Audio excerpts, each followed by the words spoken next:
nagpapasalamat sa Korean Yard. Ako po ay natulungan niyo po sa pagpapa-opera po ng aking mata na ngayon po ay lumiwanag at ako po ay lubos na nakakakita na ngayon. Maraming po salamat. Nung po hindi ako na-operan, ako po ay nahihirapan sa aking paningin. Hindi po ako makakita.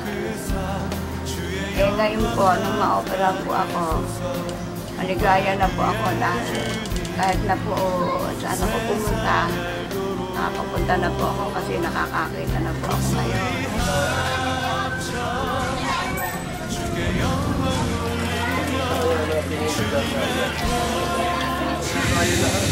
Gano'n lang para maganda. Okay, ito.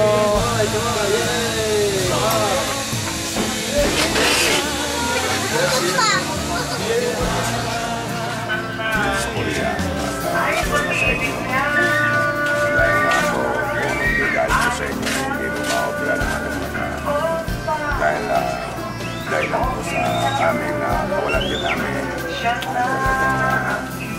wala kami pang financial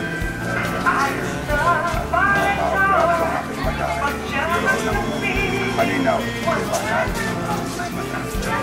at siya po ko nagpapasalamat sa Panginoon sa kahit may tumaki isang malap ito talagang hindi ko na ako talaga malabo na ulit sa mata mo at parang nadadamay na rin ito sa ito at parang may gloma ano na nangangating-ating hanggang sa ngayon na po hindi ko nakakalimutan na papasyon ko sa ito at kaya nga po kami po pamilya ay nagpapalaman sa ito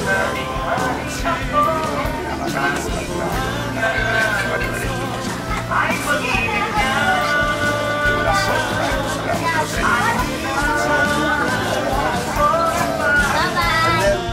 Thank you very much to the Korean Church of Mission. Nagpapasalamat po ako dahil sa kanilang tulong na binigay sa amin. Ako ay naging maliwanag ang paningin. At lubos akong nagpapasalamat at lalo sa mga pastor na nag-guide sa amin. At sa lahat ng staff ng Korean Church. Lahat ng mga volunteer na tumulong sa activities ng Korean Church. Maraming salamat po.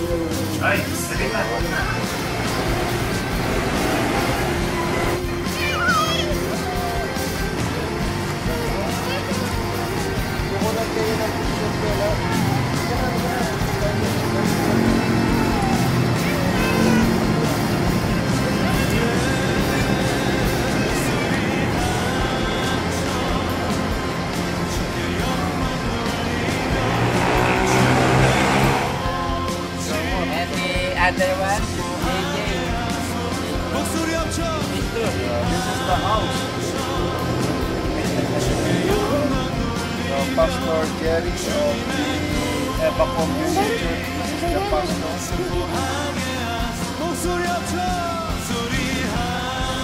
So getting well, and they are planning to study this coming school opening. And this is the mother, very happy, and then this is the father. Ikaw, gawin ka doon. Look very beautiful. Salamat. Hindi po, harap kayo doon sa camera. Salamat kayo. Salamat sa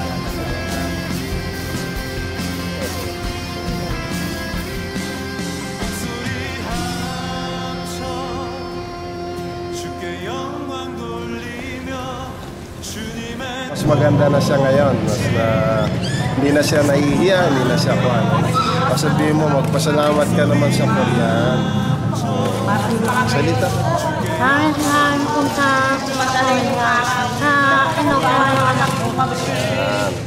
So we have two patient eye operation, already senior citizens, and one of them already go back to the Lord, die because of some heart problem. But before that, we help them for operation, and the family is very thankful. So one of our patient, the eye patient also. Kamusta po? Salamat po sa inyo. Salamat po. Maraming salamat sa pagkaloob sa Korea, sa lahat ng bagay na pinagkaloob sa amin. Tuwing Huwebes, andito kami. Maraming salamat.